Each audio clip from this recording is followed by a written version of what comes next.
Hi అండి, అందరికీ నమస్కారం. ఎలా ఉన్నారు? Hope all doing good and welcome back to our channel chat with Bhagi and నేను మీ భాగ్యలక్ష్మి.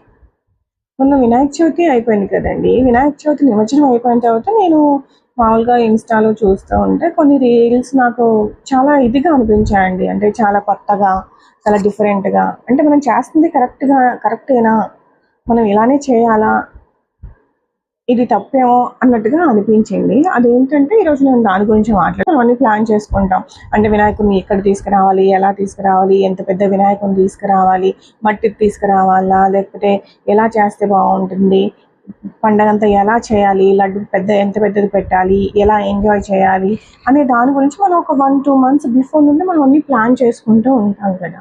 మరి ఈ వినాయక చవితి స్టార్ట్ అయిన తర్వాత 9 days ఎంత నిష్టగా పూజలు చేసి, భక్తి శ్రద్ధలతో పూజలు చేసి, వినాయకుడిని కావాల్సిన కోరికలు అడిగేసి, ఆ 9 days పెట్టేసి, నిమజ్జనం రోజు కూడా ఎంతో భక్తి శ్రద్ధలతో అన్నదానాలు పెట్టేసి, డ్యాన్స్లు అవన్నీ అంతా చాలా బాగా జరుగుతుందండి. ఇవన్నీ అయిపోయిన తర్వాత నిమజ్జనం చేసేటప్పుడు ఎలా చేస్తున్నాం అంటే, నేను కొన్ని వీడియోస్ చూసానండి. ఓ మై గాడ్ అనిపించింది నాకు అసలు. ఎలా అంటే ఇలా ఫ్లైఓవర్ పైన లిటరల్లీ ఇలా తోసేస్తున్నారు. అంటే కాళ్ళు చేతులు విరిగిపోతున్నాయి, తొండం విరిగిపోతుంది, ముక్కలు అయిపోతుంది, అలా తోసేస్తున్నారు. అసలు ఇంత కూడా ఏమీ అనిపించట్లేదు వాళ్ళకి. ఇంకో వీడియో చూసాను నేను. అదైతే అసలు ఫేస్ పైన ఇలా కాలు పెట్టి తొక్కేస్తున్నారు.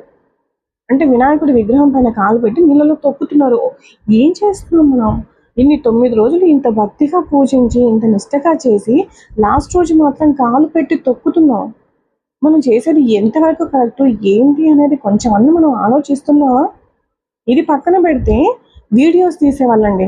వాళ్ళైతే అసలు గొప్పోళ్ళు, మేధావులండి బాబు.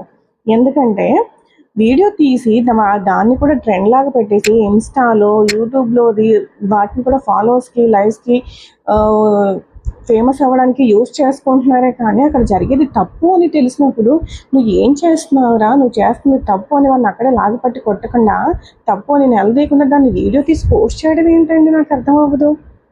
దాన్ని కూడా వీడియో తీసి పోస్ట్ చేసి లైక్స్కి, వ్యూస్కి, సబ్స్క్రైబ్స్కి వాడుకోవాలా? మరి ఇందుకే కదండి మనకు వరదలు, వర్షాలు, తుఫాన్లు వచ్చి సగం అంతా కొట్టుకుపోతుంది దేశం అంతాని. అయినా అర్థం అవ్వట్లేదు. మనం ఏం చేస్తున్నాము, ఎటెళ్తున్నాము అనేది ఎవరికీని. నాకు ఆ వీడియోస్ చాలా అంటే చాలా బాధగా అనిపించిందండి. మనం ఎంత నిష్టగా పూజ చేసి, ఎంత ఇది చేసామనేది కాదు, చివరిలో కూడా మనం ఎలా పంపించాము.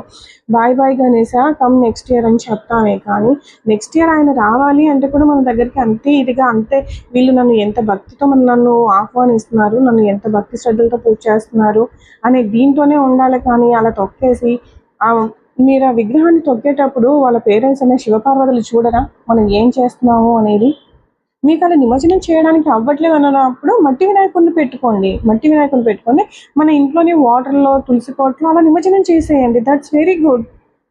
అంతేకాని ఊరికి అనవసరంగా ఎందుకండి ఇలా చేయడం చెప్పండి? ఇట్స్ వెరీ రాంగ్ అండి. And it's totally my personal opinion and I think you respect it. And thank you for supporting me and subscribing my channel. Thank you so much.